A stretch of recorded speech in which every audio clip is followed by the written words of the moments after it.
Welcome back to Critical Moment. We are talking to Kundin Alterson. He's the Chief Communication Officer for Satsin Business School. Kundin, Satsin is very interesting, very sustainable. Yes. However, all the strengths have to have some weaknesses. Come on. What do you see as the constraints or weaknesses that Satsin is facing nowadays? Well, Satsin, we've been around for 30 years, and of course we have a very good reputation in Thailand. We have a great curriculum, outstanding professors, but Satsin is known has a very good reputation in Thailand, but not as much outside of Thailand. And I think our challenge now is to build up brand awareness of Satsin outside of the Kingdom of Thailand. How are you going to do that? Thailand is pretty big, but outside of Thailand is huge. Sure.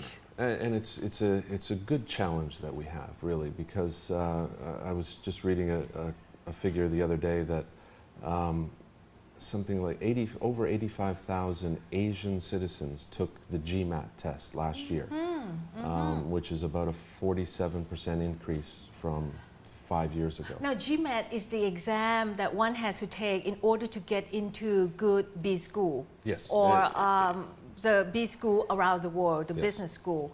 And this says that there is a huge potential out there Yes. for the ASEAN market. Yes, exactly. That means that there is a huge surge in popularity among Asian young people, Y generation people, of course, that want to get a business degree, want to get their MBA or their EMBA, and so they're taking the GMAT test, and we need to tap into that pool of applicants and tell them about the great school that we have here in Bangkok.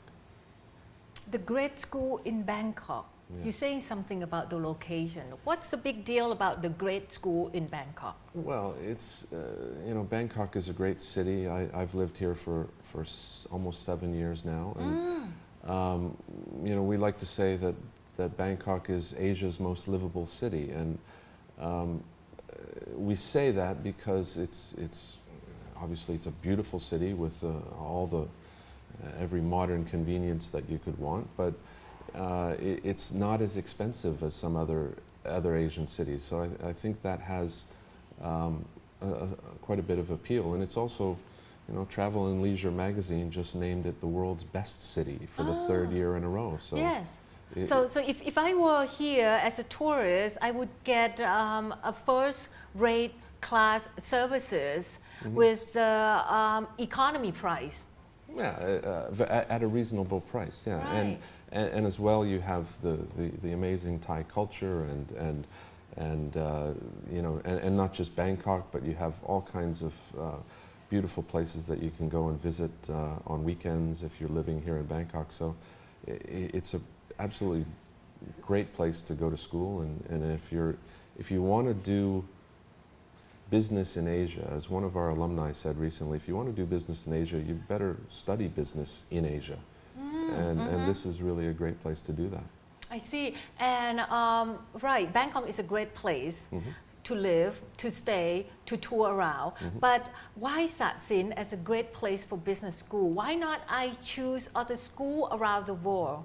Well, of course, one of the things that Satsin has, in addition to its long history, 30 years of teaching business school students, we also are the only school in Thailand that has international accreditation, and that's important. There are 2 accreditation bodies in the world, one in the US called the AACSB, Okay. and the other in Europe, which is called EQUIS.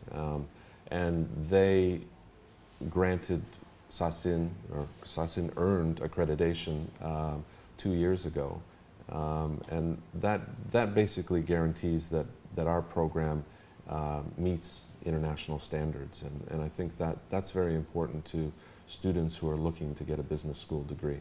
And that is the global recognition Yes. that you were PRing for Satsin. Right. That was our goal in our 3rd decade of existence, the last decade, the last 10 years, and we've got accreditation, and we've also been very active in the Asian Association of Asia Pacific Association of Business Schools as well. We were one of the founding members, so that's given us a kind of a foundation for Right. being a global business school.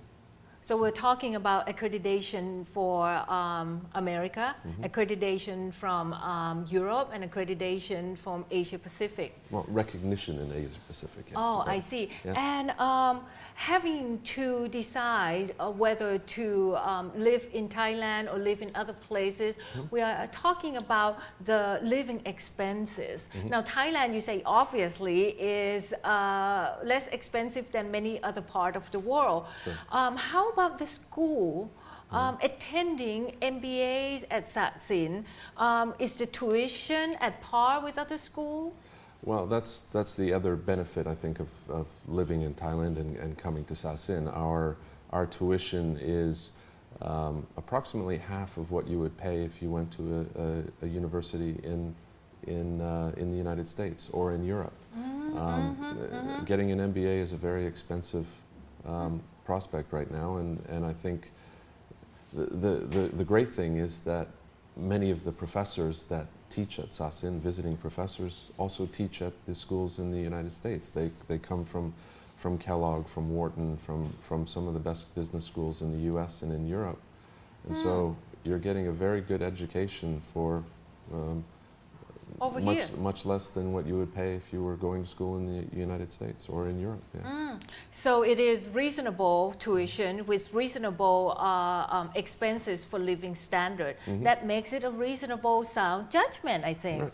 Right. Absolutely. And again, it's a great place to live, and you also get a tap into a great network of people that are working and are going to be working in Asia over the next 30 years. Right, and you say that you guys have about 5,000 plus of the alumnus pool. Yeah, exactly. That's amazing. Now, you have talked about tapping into the market outside of Thailand. What would be your tool to tap? Tool to tap. We're doing various things. We have a marketing coordinator based in Los Angeles now. Okay.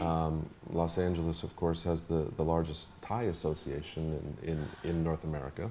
It's So kind of like the province, one of the provinces of Thailand, isn't it? Almost, yes. Yes, LA, Sure. right. So, but that also means that there are a lot of people in Los Angeles and in California, for example, that are interested in Southeast Asia, that have an awareness of Southeast Asia and an awareness of Thailand, and so that's a good market for us to tap into. So that's in LA. That's in LA, yes. And you have someone who is the representative in LA. How about other places? Well, we'd like to look at our neighbors and the rest of Asia and Southeast Asia and the AEC countries, of course, and attract students from there. At the moment, we do have, I think, 10 or 12 students from Asia, and we'd like to get more. We're looking at Myanmar now as Myanmar opens up, and Yes. we're working with the embassy and the council, Myanmar Council, to see what we can do in Myanmar. Great.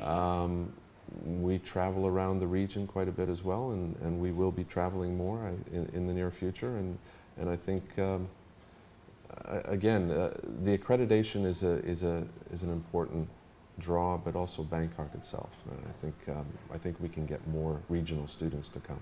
Right, right. So- So besides traveling and actually be there, Right. are you going to reach them with any other means? We're going to increase our digital marketing.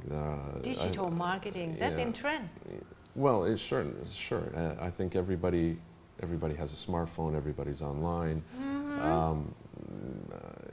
People are online more than they watch TV anymore. So I think that's where we have to market for our students, and it's very affordable. It's easy to do, and that's what we'll be doing going forward. So you're saying that people of this age, whether they are X Gen, Y Gen, or baby boomer, they cannot really escape the online communication. Right, exactly. And your digital marketing program would reach these people online. My question is, you have people around the world with different target audience, with different mentality. How are you going to reach them online?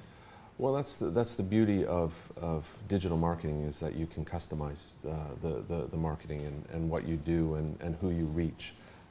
It's very customizable. You can do your Google AdWords and your social media marketing and customize it to a very specific target market. And companies and schools around the world are starting to learn how effective that can be, and we're going to use that as well.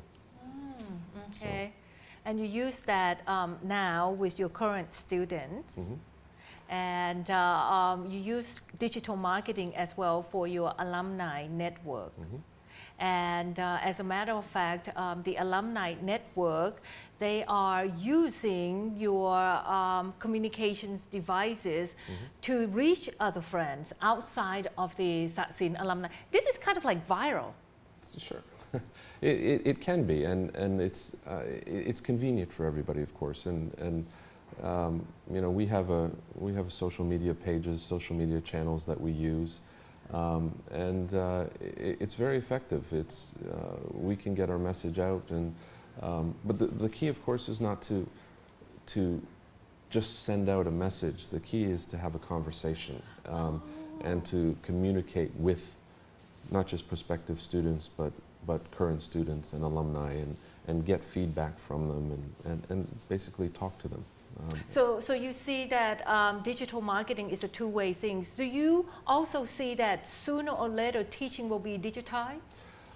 Well, it's already becoming digitized in some ways. Is that in digitized? Not yet. Not yet. Are we going to? We did use some last year during the flooding in Thailand. We did use some online courses with our students, and for students that couldn't come to school. But we That's are like looking. a whole month of flood, I remember. Yeah. But we are looking into that, and that's certainly the future. A lot of the very big business schools and universities in the world are experimenting with online courses, and I'm actually taking one now. Fun. From Wharton School, so and it's a purely 100% online course. So amazing. Yeah. Well, you're going to have to stay tuned to find out what is his critical moment. Don't go away.